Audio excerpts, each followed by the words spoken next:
Setting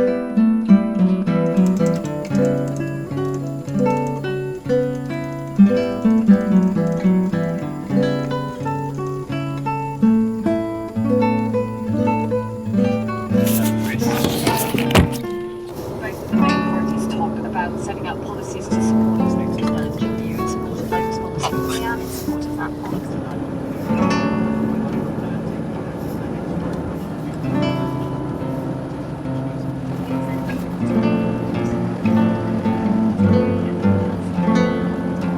Well, Saturday the 15th of June, and I'm on my way to Birmingham. Yeah, Birmingham, England, not Alabama. My first ever motorway trip in a car called Charles. First and last motorway trip. Last motorway trip, last trip, because this car is going in a rather unexpected event. Charles is about to find a new home in Cornwall. But I'm not driving to Cornwall, I'm driving to Birmingham, UK. You usually find out more about a car when you go on a decent motorway journey. But of course I haven't done that. I've done 287 miles in this car, and that has been journeys of about 2 or 3 miles at a time. Now the only thing is, that motorway driving experience is one I'm not particularly having at the moment, because there's a restriction of 40 miles per hour.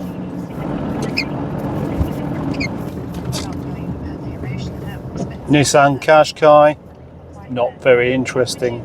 Audi Q3, not very interesting at all. Mark V, Volkswagen Golf. Or is it 6? Who gives a turkey's armpit? Volkswagen Polo. Fiat 500. Oh. The Mondeo looks like a goose. The Seat, what is that? Altia XL. What a stupid looking thing that really is. It looks like it's aspiring to be a London cab, but is quite sad about it. I'm a bit concerned about the fuel gauge, because I'm sure that when I put some fuel in the other day, it had exactly the same amount then as what it's showing now, which is just under half a tank. And fuel's supposed to go down, not just stay where it is. So I'm going to monitor that as I go along, and if it's not moved in 100 miles, I'll be there, won't I? But this is quite a nice car to drive on the motorway actually. It's nice and straight, nice and smooth, nice and relaxed. Great colour. You may be interested to know what I am going for. Well, this car is being exchanged for another car, and I'll give you some clues here. It's an estate car, and it has a very saggy headlining. And as we go over the Fellwall Viaduct, I'm going to admit that that wasn't a very good clue at all. Gosh, the M6 is dull. More clues? I'll give you clues, but I'm not going to tell you what it is. That will be revealed in the next video. But I'm not going to give you a clue that will actually give it away to either. So there's a couple of words I can't use here. Well, it is a diesel, it is an estate, it is big, it's dark blue, and it's going to be the family wagon. I've wanted a big estate car as a family car for quite a while, and this one came up as a swap for this car. There's a chap called Steve whose wife saw the video of this car and said, I really like that car, and so he just contacted me and said, would you be interested in doing a swap? The car is the same age as this. It's got more miles, it's got a few niggles here and there, but it's got more MOT, and it's basically just a straight swap. And I said, yeah, but it will surprise you. What's interesting me also is that I have never ever found myself looking at the needle on the fuel gauge and just wishing it would go down. No, you do the opposite, don't you? You wish it would stay where it is. You want that excitement of, you dread it just going down and having to stop and buy fuel. But it's just not moved. So either this car is incredibly good on the motorway, or it's broken.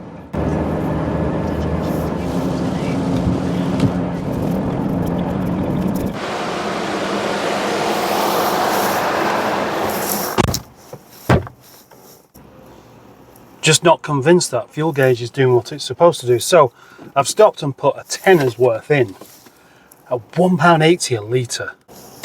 See what it does now. Oh, well, it's kind of where it was before.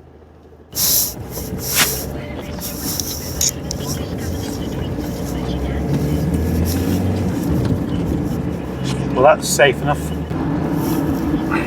Even at £1.80 a litre, there's no way that this car wouldn't do 42 miles on £10 worth of diesel, is there? The gauge has moved to where it was when I set off. So maybe I'm just being paranoid, because that means that it's cost me about a tenner to do 60 miles. I think it's easy to forget just how good motorway driving is for fuel consumption. Oops, accidentally doing over 70 there. Look at that, some blue sky at last.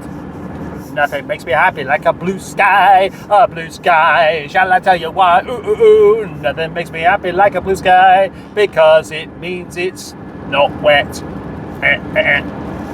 Now you know what happens with your fuel.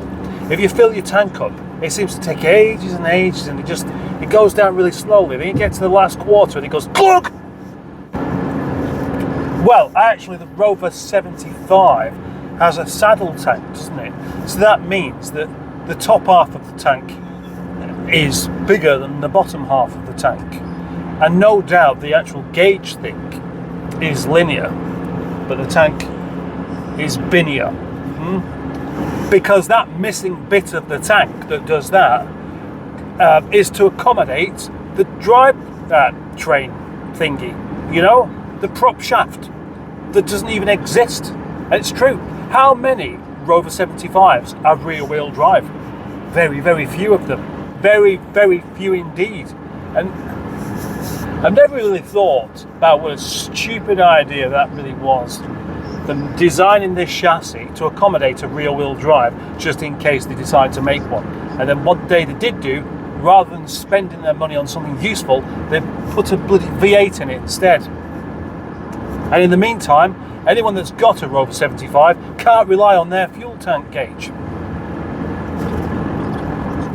Look at this. Now, apparently it's raining all day up in Rochdale. It's not raining here. Oh, and back to the car. Diesel. The best thing about diesel is motorway use. If you don't use your diesel car on the motorway, it is kind of wasted, especially when, you know, you do this, you just put your foot down and it just really picks up so easily. I'm beginning to like this car now. I know that sounds like a rather stupid thing to say suddenly, but it's true. I'm actually enjoying this journey, except that worry about the fuel. And now I've put some fuel in it, it has made me think I shouldn't really have been worrying about it at all. But what a great motorway car that never went on the motorway. So yeah, it didn't really matter, does it? If I weren't doing this journey right now, I wouldn't have discovered just how much I enjoy driving it on the motorway. So then I would just be rapidly going ready to put it up for sale and hopefully clawing some money in. I hope the new car is as good on the motorway as this one. What a breakdown that is. It's a shame really that diesel's fallen out of popularity, because they just make sense.